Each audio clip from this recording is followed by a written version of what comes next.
how Hamas will disarm and who will govern Gaza. For more, I'm joined by Mark Dubowitz. He's the CEO of the Foundation for Defense of Democracies. Mark, welcome.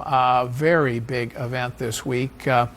Why do you think Hamas finally gave in and decided to release the hostages first, giving up its main political leverage? So, Paul, thanks for having me. I think it's a combination of Israeli military pressure and American diplomatic pressure. I mean, the Israelis over 2 years have devastated Hamas's leadership and their military capabilities. And President Trump understood that he could take advantage of that military success and flip the script on Hamas and also get the regional actors to finally play ball, the Qataris, the Turks, and the Saudis and Emiratis, and bring the regional actors together along with the Egyptians to actually isolate Hamas and put them to a test. If they don't actually agree, they will be alone. So Qatar finally played a role here in pushing Hamas. Do you think that the Israeli attack on the Hamas leaders in Doha in September might have played a role in persuading the Al-Thani family, ruling Al-Thani family, to press harder on Hamas? Yeah, Paul, I do. I mean, the Qataris have played a meaningful role in the last few days, but for 2 years they've done very little to pressure Hamas. They're obviously closely aligned with Hamas. They host Hamas leadership in Doha. And I think when the Israelis finally said, all right, gloves off, we're striking Hamas leadership in the heart of Doha, the regime in Qatar realized they are not immune, and the Israelis are going to operate wherever they want at a time of their choosing. That finally got the Qataris off the dime and finally put pressure on Hamas to end this war.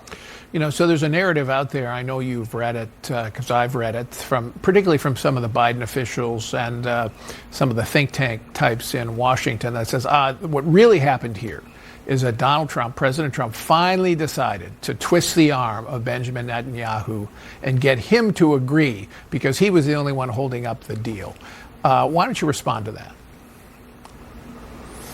Well, it's clear over 2 years that Hamas has held up the deal, and former Biden administration officials have admitted that, including Brett McGurk, who was one of the lead negotiators. So what's clear is that it's Hamas that finally got isolated, took significant military blows, including recently in Gaza City in an IDF operation. And now President Trump was able to go to Prime Minister Netanyahu and say, Mr. Prime Minister, your objectives have been reached, and now I'm going to help you actually end this war victorious. And I think Israel will come out of this victorious, not only on the Gaza front, but on the multiple fronts, on the 7 fronts that it was fighting after October 7th. Okay, so the big risk going forward after the hostages are released, and there's this modest Israeli withdrawal from about a quarter of Gaza, the big risk is, will Hamas be able to rearm, or for example, or maybe not disarm at all? And how is Israel going to prevent that from happening?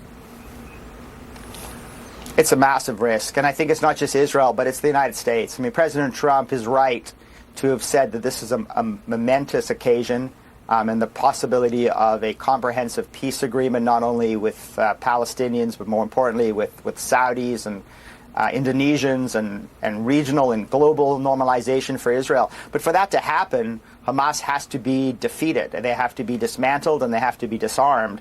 And that is not just Israel. That is the United States, and it's this international security force that is contemplated in the Trump 20-point peace plan that is supposed to step in and to take over from the IDF as the IDF passes areas of Gaza that have been cleared of Hamas terrorists. So this is going to be a U.S.-Israel operation at the end of the day, with support from regional players and international players. But if Hamas is still left standing in control of Gaza, it's only a matter of time before another October 7th could occur, and certainly another war will break out. Well, so the burden, I think, in the immediate sense, will be for this Arab stabilization force to disarm Hamas. Probably should destroy the tunnels.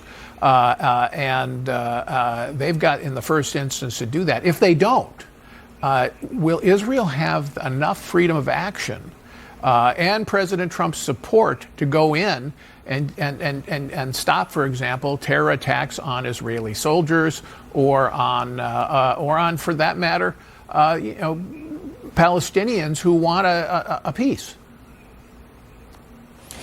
Well, I hope President Trump gives Israel that freedom of action, because at the end of the day, it's only Israeli troops that are going to be able to defend Israeli security. I mean, when you look at this Arab stabilization force that you refer to, it's going to include the Turks and the Qataris. And I'm not sure that Turkish soldiers and Qatari soldiers are going to go after Hamas and destroy the tunnels and take away Hamas weapons. If anything, Turkey and Qatar, again, have been big supporters of Hamas, the both Muslim Brotherhood governments. And as we know, Hamas is the Palestinian arm of the Muslim Brotherhood. So this has got to be Israel. It's got to be Israeli soldiers with the support of President Trump. And I think President Trump understands that the only way to enforce his peace deal is, again, through the courage and bravery and sacrifice of the Israeli Defense Forces. All right, Mark Dubowitz, thanks so much. A very hopeful moment in the Mideast, which is rare. Thanks for coming in. Still ahead, new charges of lawfare from both sides of the political aisle as Democrats